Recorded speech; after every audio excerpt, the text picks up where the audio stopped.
My money. Money. I get money from you. Money in the bank. Young money. Money, money, money, money. It's a rich man's world. I'm as mad as hell, and I'm not going to take this anymore. World-renowned financial advisor and best-selling author Barry James Dyke will arm you with the truth. This is The Economic Warrior. Please note, the opinions expressed on this show are of the individuals who speak them. Please note, the opinions expressed on this show are of the individuals who speak them, and not necessarily of Portsmouth Community Radio, its members, or Board of Trustees.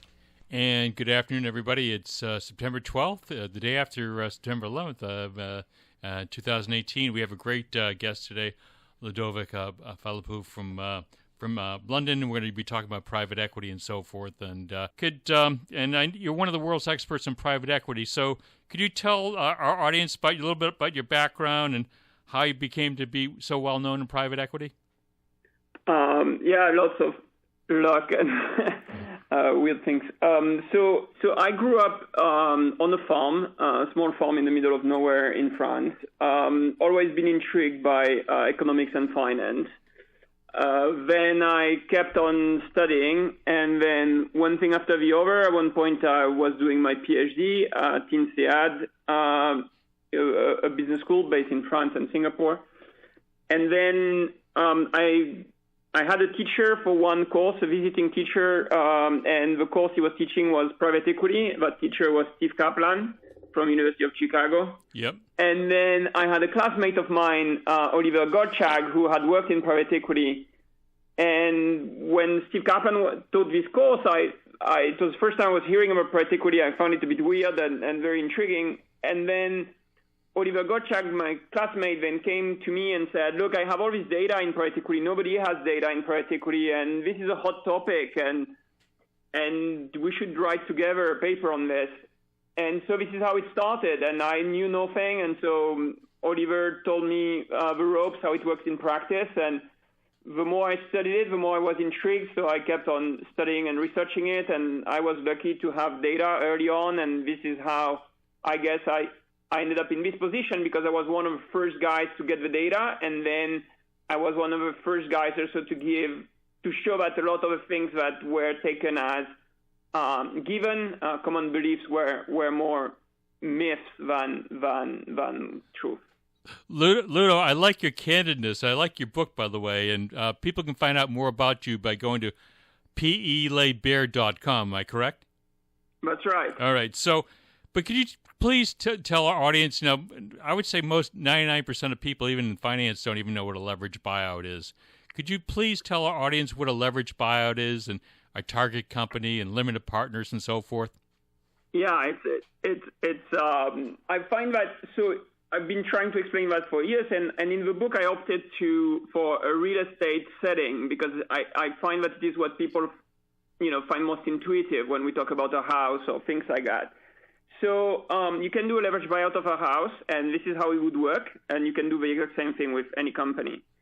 So do you go by Barry? Yeah, I go Barry, yeah.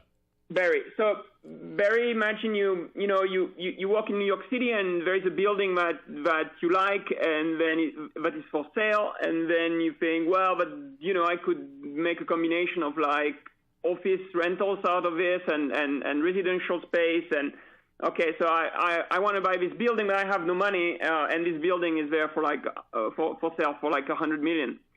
So then what you do is that you try to find some people to give you basically half of that, $50 million in cash, and you will ring up like pension funds, most probably. So imagine you call me, and I'm a pension fund in France. I'm collecting the money, the savings from French pensioners, or will be pensioners, and then I'm trying to find investments for this money to get a return in order to pay these pensions when these people retire. And you come to me and you say, look, can you just give me like $50 million and I'll buy this building? Yeah. So I do that. I give you $50 million. And then the other $50 million, you go to the banks to borrow it. So you tell the banks, look, I'm buying this building. It's worth $100 million. I would like $50 million loan. So without using your money, so other people's money, you're getting this building. You got 50 million from me, a French pension fund, and you got 50 million from the banks. Now, you're going to be in charge. So you are going to be the chair of the board of a company that manages and owns that building. And so you will be appointing the executive team. You'll be calling all the shots, and you'll be in control of that building with other people's money. And basically, this is how you become a general partner. That's your role. And me, the guy who gave you the cash, who has the equity in this deal, I'm the limited partner. And then the banks gave you the debt to buy the building. So that's, in a nutshell, how it works. And you can do that for anything. So you can say, look, I like Toys R Us, and I'm just going to buy Toys R Us. And then you call money from pension funds to give you the equity for it. And then you go to the banks to get the debt for it, and you buy Toys R Us. So when you buy companies in the U.S., you may be able to borrow like 80% of the value of a business, and then just call 20% from other people. But by and large, you don't really put much money of your own in that deal. It's like you're buying these huge things with other people's money. It's always done with other people's money, Ludo. Am I correct? I mean, the general partners themselves, whether it be the giant ones like Carlyle or Apollo or Civin or Premier or or BC Partners, it's always done. They really don't have that much skin in the game. Am I correct, Ludo? That's right. So they have it in two ways. So one, they put a bit of their own money in the deal, but we are talking about, so if you buy a building for $100 million, then you would probably put like, at best, $1 million of your own money. So 99% will be the banks and other people. The other way they have skin in the game is one where, through their compensation. So they get 20% of the profit that will be generated on the building when we sell it. So then, in this sense, they have skin in the game. It's not like that they will lose things. It's that they can earn a lot if they generate a lot of cash. So that makes them very focused on generating cash. So the one important aspect of these transactions, other than the other people's money and the leverage that is used, is that when you, Barry, you're going to buy this building, you are basically on a very tight deadline. Your goal, you have only one goal, is to make as much money as possible. So you will want to sell this building for the highest price possible in 3-4 years' time from now. Yeah. So that's a characteristic of private equity, which is that there is a sort of emergency there to make as much money as possible, as quick as possible. And if you make a lot of money selling this building, the pension fund from France will make money, and you, Barry, will make money because you'll get 20% of the profit, and the banks will be repaid. And what that means is that, also because you're going to charge me quite a lot of fees for that, it means that you're going to hire like the best consultants, the best architects, you're going to hire the best lawyers, you're going to buy the best of everything in order to get this building worth as much as possible in 4 years down the line. And so it means also that it is very different from other type of companies then, because this emergency and the fact that there is such a cash focus means that you have a lot of things like politics that are much less present in private equity. So in a normal corporation, executives may think, shall I please that guy or that guy, and then I get a promotion, or here is like, we don't care. There are 3 years, and then everybody will get a share of the profits when we exit this thing. So everybody's on the same boat. It's non ex ante. You have 1%, this person has 2%, etc. And so everybody just is there to make this building worth as much as possible. And so sometimes it has some good aspects, like you're going to work very hard to make this building as attractive, as pleasant as possible for the occupiers, because that's the way to make it worth as much as possible. And sometimes there is some negative aspects, which is there are some anecdotes like in New York City where some private equity firms have bought some buildings where there is social housing in them, and apparently it is said that they do things like not collecting garbage or cutting the hot water, things like that, to make the people in social housing give up the apartments and go, so that these apartments can be then refurbished and sold on the normal market price. So the fact that private equity is so focused on money means that it's basically capitalism on steroids, high leverage, over people's money, and making as much money out of an asset as fast as possible, and which can lead to good things, and sometimes lead to bad things. Yeah, and now, Ludo, the industry has just is grown, and I think in around 1980s, Ludo, I think there's maybe 20 leveraged buyout companies in the world at that time, and I think the Economist said there's roughly something like 6,600 worldwide now, and it's really big, particularly in the U.S. and the U.K. and I think it's getting bigger in the Far East now. But why has the business grown so much? Because these guys are making so much money. Am I correct, or is it who's? Yeah, so it is believed that they have made a lot of money, and part of it is a bit mythical, and part of it is true.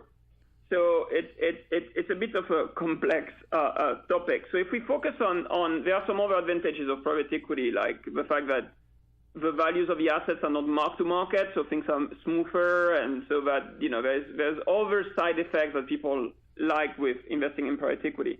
But about the money making, so yes, what people have seen is that if you look at the growth in earnings or all kinds of case studies in private equity, it looks like there are lots of businesses that have been grown very fast and when in the hands of private equity.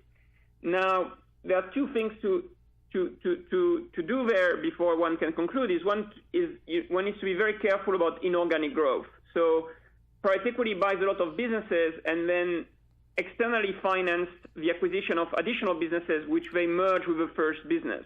And roll-up, so then you just look at, so for example, you buy that building and then you raise some extra money to buy a couple of other buildings in New York City, and then when you sell, look, I'm selling everything for like $300 million, and so the growth in earnings from my first building to when I sold is huge. Yeah, but you merged stuff in that you financed externally. So this is inorganic growth, and there's quite a lot of it in private equity, and it's always pretty hard to have the data on exactly how much organic growth companies have, and that would be like the right measure. But it seems plausible that private equity does even organically grow companies very well and better than maybe publicly owned companies or family firms, etc.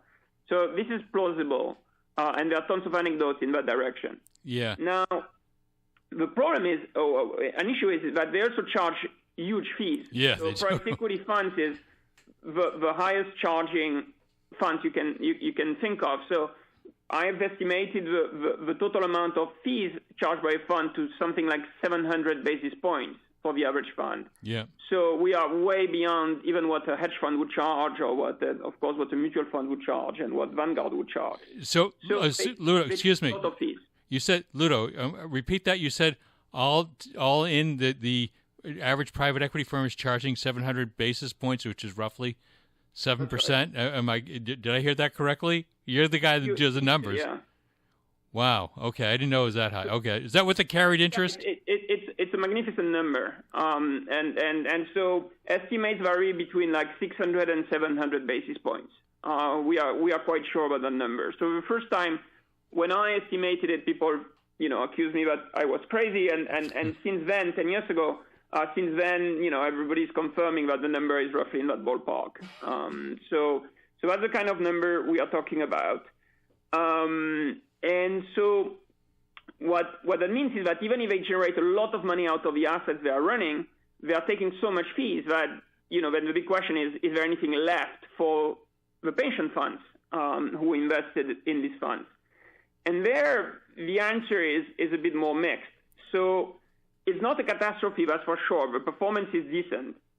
Depending on the benchmarks you would choose, the time period, and things like that, you could end up with like anywhere between the same return as public markets up to 3-4% above public markets per year.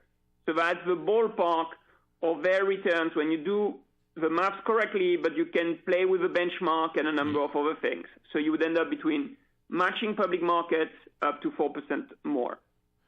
The investors often think that it is a lot more than that. So there are some quotes by some prominent private equity guys saying that we outperform the public market by 1,000 basis points, so 10% a year. These usually, and a lot of people say, in private equity, Apollo has 40% return annually since inception. Yale Endowment has 30% return since inception, these sorts of things. You hear people saying these sorts of things. These numbers are not correct. These numbers are internal rates of return. They're not really what we would call rates of returns. The money hasn't accumulated over time at a 30% or 40% for the case of Apollo return. So there is also this thing that if you do the maths correctly, the performance is either like the stock market or a bit above. And we can debate as to, which benchmark is more appropriate, how much risk adjustment you need to have. And as a function of your opinion there, you can end up with thinking that it's not a very good deal or it's not a bad deal, but it's okay. But what investors often believe or see are numbers that are highly inflated due to the use of internal rates of return and due to the fact that there are no rules to present track records in private equity, which means that you can just window dress quite a bit because there are just no rules. So often people have a feeling that when they receive fundraising prospectuses and the like, they have a feeling that this is just, they're going to earn 30% a year investing in private equity. And that has not been the case and very unlikely to be the case. Ludo, of the growth in private equity is also due a bit to this myth around performance. But again, it has not been bad, but it's just... Okay. Now, Ludo, I have a question for you because this all goes up. I have friends of mine who have gone to Ivy League schools, and some people have said Harvard, and Harvard hasn't done that great, actually. But then someone else in particular said about, Yale and David Swenson at Yale, and they're getting these 20, 30% rates of return, Ludo. And then when holy moly, in your book, and I recommend people getting the book, so we have a PhD in economics talking about it, but they're not getting 20 to 30%. Yale's not getting 20, 30% rates of return. Ludo, they have $6 trillion in their endowment or something incredible. Yeah. I mean, you tell me. You do the numbers. Yeah, so whenever people, even recently, there was somebody from Apollo saying, we raised the largest private equity fund ever because, we have 40% returns since inception. So who can beat that? It's 30 years track record of 40% a year. And you're like, that's not possible. Just even do the math. You would have the world GDP by now. You cannot compound things at 40% a year. It just is mathematically, physically impossible. You would need a few more planets for that. So the 30% number is the same thing. 30% is not feasible. If you grow something, if you really earn a rate of return of 30% every year on the money you have invested, your money grows at an incredible pace. You nearly double your capital every 2.5 years. It's huge. You would immediately get numbers like the 6 trillion and out of 100 million investments 30 years ago. So the numbers that Yale and others are quoting, of course, they are not made up. These are truly, 30% is real. The problem is that what they call 30% return is an internal rate of return. It's not a rate of return. So it's just as if I was telling you, I have a cat, and that cat can run at 30 miles per hour. And you think, wow, that's amazing. A 30 miles per hour running cat, it's just fantastic. Yeah. And then you would find out that I've just decided to call my dog a cat. So that's it. So technically I'm not lying. My cat is running at 30 miles per hour, but it's just that it is a dog, really. So and for a dog, it's not that incredible that he runs at 30 miles per hour. So that's a bit the thing in a nutshell. So the returns that are reported are internal rates of returns. They have little to do with real rates of returns on capital. And people were not fully aware. There's still tons of people who are not aware of that. And they keep on making this mistake. And some people play with people making that mistake. And so think that, 30% returns is what Yale has earned in private equity. They haven't. It's their internal rate of return. It's not their rate of return on capital invested. Warren Buffett just earned 20% net of all fees. But he's like not far from the richest guy on the planet. So if somebody would have earned, 1.5 times every year what Warren Buffett has earned, I think by now this person would, own the globe. So it just doesn't exist. And yet, when you receive fundraising prospectuses from private equity firms, about any one of them on their first page would tell you, we have since inception annualized returns of 30%, 35%, 25%. These numbers are very common in private equity. None of them are real. There are real internal rates of return, but these are not what you think they are, which are rates of return.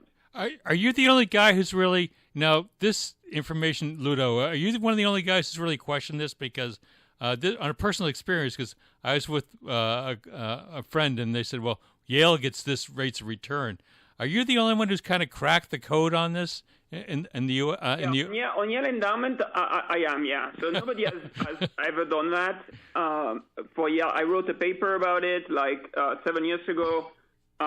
Journalists have asked Yale about it. They always refuse to respond, even though it was like the Financial Times and The Economist calling them and reporting on my findings.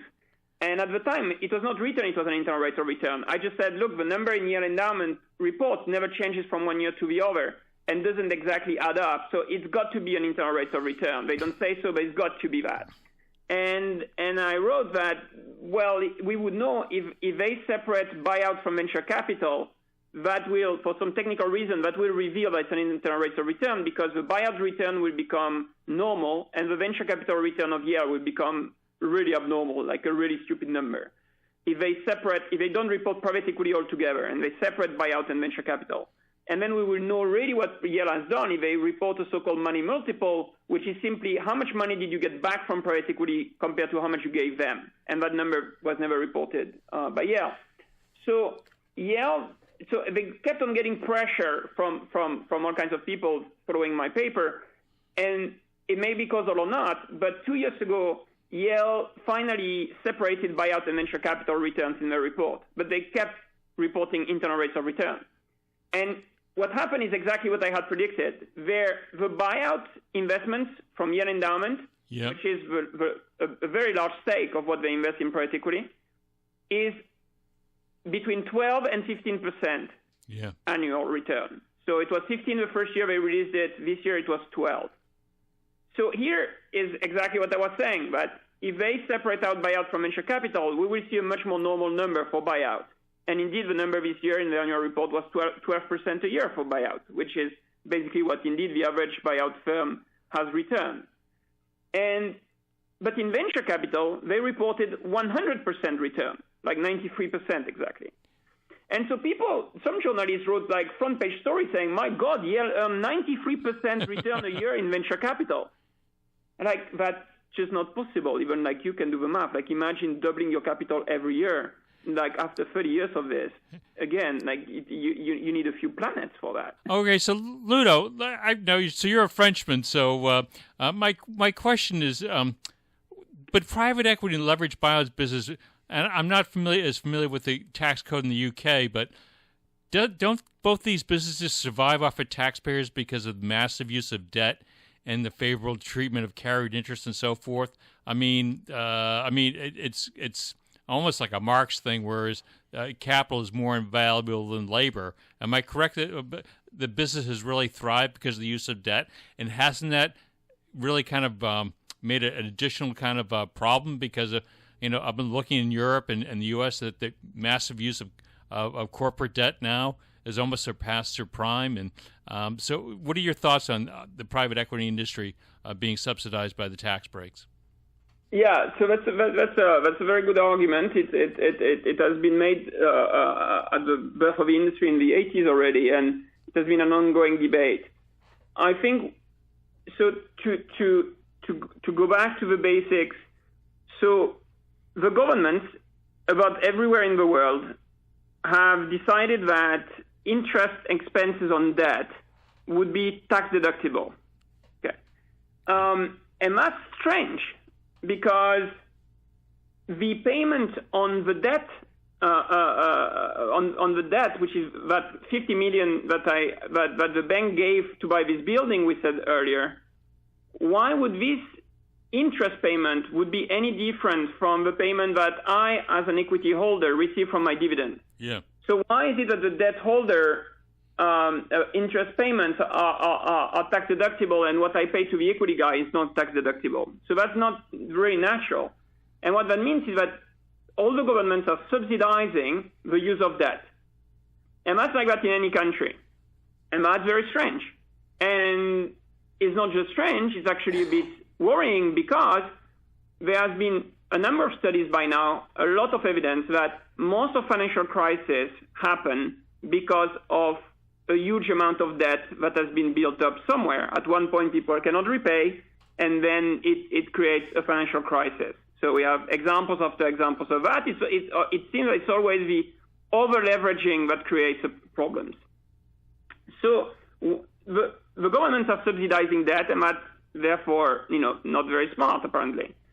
So now there are some initiatives of like capping that. So they say you cannot borrow more than 6 times your earnings for a company so that you don't go beyond, what would be reasonable. So this is in place now. There are ways to go a bit around it, but it's basically in place. And it's not just private equity who benefits from that. It's any corporation benefits from tax deductibility of interest payments. So does that mean that private equity directly, like part of the money they make is due to the taxpayer? It's not clear because when private equity buys a business, the seller knows that private equity owner is not going to pay any taxes anymore because they're going to put a lot of leverage on this business. Yeah. And so the seller should make them pay for it.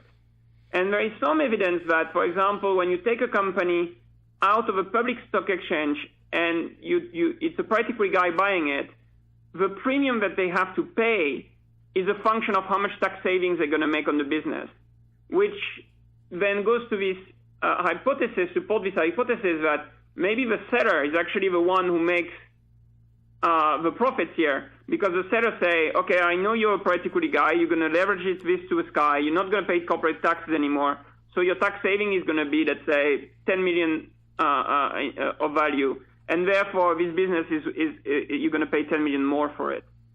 So now that the tax cut, in a sense, is in place, it's not clear it benefits directly to private equity. It benefits probably a lot to the seller as well.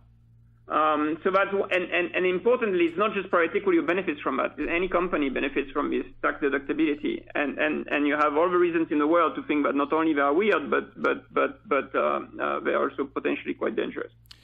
About the carried interest, so to go back to the example where you buy this building in New York City, the way it works is that they manage to structure that as if you receive some free equity, basically, in the building at the beginning. So the deal would be something like, the pension fund gives you 50 million, the bank gave you 50 million, but it's you, Barry, who's going to do all the work. And so for that, we're going to give you 10% of the equity for free. Because, well, it's not for free, it's because you're going to do all this work. Yeah.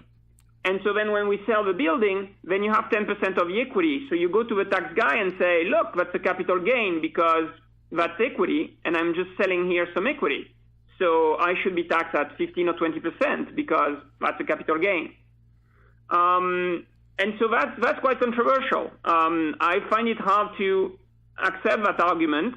Recently, Sweden is the first they adjusted that, ruled out this tax treatment, but about every other country accepts that this is a capital gain. And yeah, that's a very effective way to lower your tax bill quite a lot. If you transfer everything you earn as a capital gain on some shares, then you don't pay much taxes. So this one, I agree, I find it a bit dodgy. Now, Ludo, I have a question for you, and this is one of the things which I've been researching. This is the use of dividend recapitalizations, and I want you to explain. I know what they were, but they're huge, and but what I'm seeing is a lot of these companies they're leveraging them to the hilt, and lots of these companies go into bankruptcy, or you call it in the UK, you call it administration, right? That's what you call it, bankruptcy in the UK, right? Am I correct?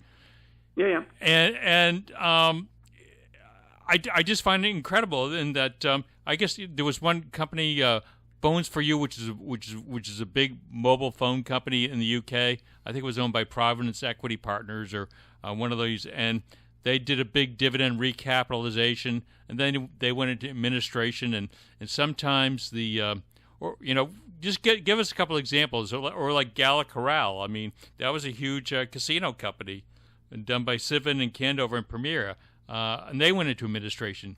Isn't this a problem? I mean, all this over leverage. I mean, I'm just So there is about 1 business in 10 that goes into administration or into bankruptcy. So you could say that's a problem. The industry would reply, look, first, it's not that much, and two, technically the fact that business goes into bankruptcy in itself shouldn't be really a big deal. The problem is a lot maybe because of the bankruptcy laws or their nature or the way they are designed, because in a sense, the fact that the equity holder cannot suddenly pay the debt that they have taken on the business, then you could simply say, okay, then the equity holder loses their shares of the business, and then now the business belongs to the debt holder. Yeah. And the business can continue as a going concern. So if there is nothing wrong with the business, and the problem is just coming from the impossibility to repay the debt, then it's what we would call a pure financial bankruptcy. There is nothing economic about this bankruptcy. There is nothing fundamental about this bankruptcy. It's a pure financial bankruptcy. It's just the business is fine, but you cannot repay the debt. So people say, see, in these cases, this is just the fault of private equity guys, because it's because of the debt that the business cannot continue or is bankrupt. Yeah. But if it was really only a problem of the debt, then you just shift the assets to the debt holder, and then that's it, end of story. So the equity guy has lost, he had taken on too much debt, and now the debt holder runs the business. Now, it doesn't happen like that. And again, you could say, well, then it's because the bankruptcy procedure is not very well designed. So that's one observation. Particularly on dividend recap, it's true that these are like the examples that stick the most to people's mind, because what happens in a dividend recap is that you say, we go back to the example of a building. So you borrowed $50 million for this building. I gave you $50 million. The building is worth $100, and you start renting it out, and it's working very well for you. So let's say you get $10 million of rent every year, and you have started to repay the debt. So after 2 years, let's say you have managed to repay half of the debt. Then you say, okay, then I'm going to do a dividend recap. I'm going to ask the bank to give me another 25 or maybe even 30 because I'm doing so well. And then I'm going to pay myself a dividend of this amount. And then if the company goes bankrupt, then you have always a lawsuit, because the people will say, look, you borrowed more, and then now you're bankrupt, so you're the cause of it. But there as well, the lenders are not supposed to be stupid. So in the case of Funds for You, if people have agreed to lend to the private equity guys $2 billion for a dividend, then it means that at the time there was no way to foresee that there was going to be a major problem with the business. So one could think that the private equity guys did it in good faith. Now, it's true that it seems a bit odd that then 6 months later, one of the contracts, they had only 2 big clients. One of them didn't renew. And 6 months later, then they just declared bankruptcy. They couldn't repay the loan. And then it's a bit shocking indeed, because the private equity guys receive a dividend of like a couple of billion, and there is all this debt on the company, and then that's it. The company has to liquidate, and the debt holders are not fully repaid, and the private equity guys still got $1 billion. So that's why this case is like, and there are many of them, stay in people's mind, where the private equity guys have managed to get some cash out of the business by re-leveraging, and then if it goes bankrupt, it's not always the case, if it goes bankrupt, then people say, well, not only you brought this business bankrupt by taking on more debt, but on top of that, you made money on that deal. So then these cases are polemical. Again, the lenders, they're supposed to see this coming. If it was really in bad faith that they are borrowing more to pay a dividend because they think the business is going to go bankrupt, then the lenders should never lend. So there is maybe some work there to do for more better rules, a better, more efficient bankruptcy procedure. But again, private equity is capitalism on steroids, so they play with the rules. The rules are what they are, and they are there to make as much money as possible. So if bankruptcy procedures let them get away with it, then they will just do it. Yeah. So this is how they work. Yeah. Yes. So so Ludo. Yes, this is the whole thing. So, and it's a very private club. I mean, I think between the four largest private equity firms like Apollo and Carlyle and KKR and Blackstone, I mean, they employ, through their portfolio companies, Ludo, they employ, maybe 3-4 million people. But I think maybe together the management of all these companies maybe only have 7,000 or 8,000 people. Am I correct? So it's a very kind of a select business. I mean, and some of these guys are getting some of the wealthiest guys in the world. Am I correct? I mean, they have a tremendous. Yeah, that's correct. So the deal in private equity, when you're an executive of such a company, so indeed you're right. So the number of employees that are basically under the control of Blackstone and KKR and so on is about like nearly 1 million for each one of them. So it's like a Walmart for each one of them. And the executives of these companies are very highly incentivized to get as much cash out of a business as possible. So everybody has the same obsession. So and the kind of deals they get is really on an order of magnitude bigger than publicly listed executives, or executives of listed companies. So to give some numbers, a private equity executive getting this building like I gave earlier, like so you, Barry, appoint an executive, Mike, to run that building, and the deal is in 4 years' time we need to sell it for as much as possible. And let's say that Mike doubles the value of the building over 4 years, which would be about in the average plus of across deals. Then Mike would walk away with a package worth like $100 million. Like that wouldn't be shocking. That would be like the kind of number that executives of large companies owned by private equity firms would receive. So indeed, a lot of very rich executives make their money by running companies owned by private equity and exiting successfully. So private equity signs very large checks to executives, very large checks to accountants and lawyers, etc. But it's always, if you bring me a lot of money, I give you tons, and I don't care how much I need to give you if you give me a lot of money. So we see extraordinary numbers there. The executives of private equity funds earn tons of money out of these 700 basis points of fees. The executives of portfolio companies earn extraordinary amounts of money.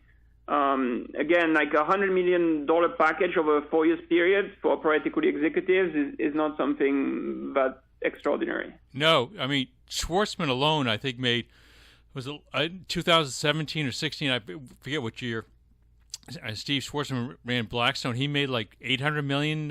Ludo, does that sound about correct? Something like that? Yeah. His salary, however, is I don't know if you know his salary, but his salary is $300,000. So his salary is $300,000. That's where he pays 50% taxes, and all the rest is dividends and capital gains. So I'd like to have a job like that. I'm surprised you're not in the business, Ludo. But there's a problem. I mean, this is, I'm just trying to balance it in my mind because I'm a small business person, and if I put my company into administration or bankruptcy, if you will, I get dragged into it, and it hurts everybody. Okay, and because anytime, Ludo, I don't know if you're single or married, but anytime a person has too much debt, or a family has too much debt, or a business has too much debt, or a country for that matter, inevitably ends up as a problem. And but on the private equity side, because they're so distant, lots of times they go bankrupt, and I guess they call it the Pension Protection Plan in the UK, or they call it the Pension Benefit Guarantee Corporation in the US, ends up pulling the pension obligations for the portfolio companies. What do you say about that, Ludo? Yeah, so it is. They're playing with the rules, and these people are, they just want to make as much money as possible, and they play it to the bone. So then, in many situations, very shocking. So 2 days ago, there was an article in the Washington Post about a company run by Warburg Pincus that does lending to poor people. And so what they do is that they send these checks to people, like $1,000, $2,000, and they say all you need to do is just sign this check and the money is yours. And there is a small print somewhere that says you're going to pay 33% interest rate a year for this. Obviously, if you pay 33% interest rate on any kind of loan, you will quickly, any one of us, end up in highly financial distress. And especially if you're financially vulnerable and you take up this money, then that's it. It's sure financial death. And they were showing examples of people who got into that trap, and the company just says, look, this is all legal, okay? These people, we don't force them to take these loans, and that's it. That's life. So yeah, they play with the rules, and I think there is a lot of ways to indeed improve the rules. The bankruptcy procedure should be made better. You have all kinds of problems in the U.S. with like big donations to politicians that can also influence the way that laws are designed. And so if people who make a lot of money can then, finance some politicians, that can also create some distortions. So there are all kinds of distortions. The laws are far from perfect. I think it's better now that they have a cap on the amount of debt, because you are right that this is always where the problems come from, the over leveraging. And it's good that it is at 6 times earnings, but even that maybe could be fine-tuned a bit more and more restricted. But I think the bankruptcy procedure in particular would require a lot more attention and a lot more work, because this is where a lot of weird things happen. Yeah. No, because Ludo, I don't know. I mean, you're in the UK, okay, and I work with a lot of financial advisors or whatever. And most people, this is, I mean, to me, it's a really serious problem, and most people don't really realize it. I mean, how is it in the UK? Do average people understand how the mechanics of this stuff work, Ludo? No, but the US is already way advanced in terms of even general knowledge. So it's indeed, and that's why I wrote this book, that the people's life are highly influenced by private equity, and sometimes they can see it and sometimes they don't know it. And it's very hard to understand the jargon, like all kinds of things. It's very puzzling how this works. And so that's why I tried to write this book with like putting it in a way that a lay person could understand, but still even to go through the entirety of the book, you would need to know a bit of finance, but you could get at least the basics, I think, with a basic knowledge of finance. And in the US, people, at least a number of people, if you say private equity, they know what it is. They would say Blackstone, Carlyle. They would know at least private equity, some names of the basics. In the UK as well, a bit less than in the US, but you would have a number of people that know that. Outside of these two countries, people have zero idea. Really? So in France, for example, the media, at one point there was an example of a private equity firm who bought a company, like it was a family business in the south of France, and the guy had built a business over his entire life. He started from zero. He had grew this it was a shoe factory in his hometown, and then when he retired at 70, he sold to a private equity firm, and there was like 500 people working for that factory, so he was very proud of that. And one of the first things the private equity guys did was to just shut down this factory and then move the production to Morocco. And the guy just like couldn't believe this, and he was devastated, and he committed suicide. So the media covered that, and then they said, and because they couldn't say the word private equity or any equivalent because nobody would know what they are talking about, they just said some American pension funds bought this company and they moved the jobs to Morocco, and everybody was like, oh, bloody American pension funds, and it had nothing to do with American pension funds. I mean, some of them had the money, some of their money in the fund, but that's not them who took the decision or anything like that. So this is just an anecdote to show like how it is impossible even outside of the US and UK to even say the word private equity because people would really have no idea what you're talking about. So at least in the US, some people know roughly what you're talking about. They have seen or heard of Barbarians at the Gate. They have some ideas. So it's not enough, but the US is way ahead in terms of general awareness of the public of finance in general and private equity in particular. Well, Ludo, we're coming to the end of our show. We can't thank you enough for shining light on this because to me it's just it's a private club and most of us aren't in this and won't be in it, but it's a very lucrative one. And in any event, how can people find out? How can people find out more about you by going to www.pelaidbear.com? Is that correct? Yeah, I think that website would have everything in there. They would have a bio, they would have some resources to understand private equity. I've put a lot of free material there to go beyond what the book covers. There are some slides that people can see, like in a summary of all the chapters of the book this way, etc. So I would guess that's the best resource, plaidbear.com. Or they can just Google my name, Ludo Phalippou, and they will quickly end up on a bunch of material. Yeah, and Ludo, and thank you also for cracking the whole Yale thing. Thank you. You're a brave man. I was just, because a number of people, when I read your book, I said, "Oh my goodness, I got to get this guy on the show." But Ludo, thank you so much, and I'll send you one of my books. And God bless you, and keep pushing back the frontiers of ignorance. Thank you so much. Thank you for inviting me. Thank you for helping people to know more. It's very important, and I look forward to read your book. All right. Thank you. God bless. Thank you very much. Bye-bye. This has been The Economic Warrior with your host, Barry James Dyke, broadcast live at WSCA Portsmouth Community Radio, engineered by Phil Kleiger. If you have any questions about today's show or need an ally in conquering the battleground of finance, contact the warrior himself at barrymjamesdyke.com. Who are the warriors?